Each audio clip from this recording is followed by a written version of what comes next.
Higjiena e duarve mbetet një nga masat më të thjeshta dhe më efektive për parandalimin e përhapjes së sëmundjeve infektive. Mjekja epidemiologe Dhurata Hysa shpjegon rëndësinë e higjienës së duarve. Duart janë pjesa më ndotër e organizmit, për shkak se janë në kontakt të drejtë për drejtë me ambientin e jashtëm.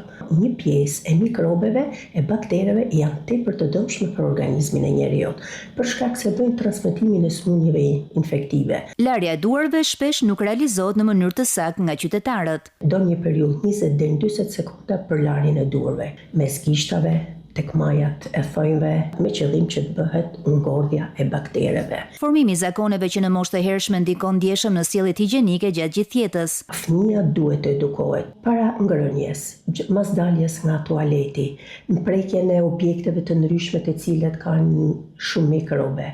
Pra janë të gjitha këto reflekse që krijohen në moshën pediatrike. Ndërgjegjësimi për higjienën e duarve mbetet thelbësor për mbrojtjen e shëndetit publik. Nëse ne lajm duart, 30-40% është ulja e infeksioneve dhe e transmetimit të tyre në komunitet. Mesazhi më i bukur është larja e duarve, shëndet më i sigurt. Zbatimi korrekt i higjienës së duarve mbetet një përgjegjësi individuale me ndikim të drejtë për drejtë në shëndetin publik dhe në parandalimin e përhapjes së sëmundjeve.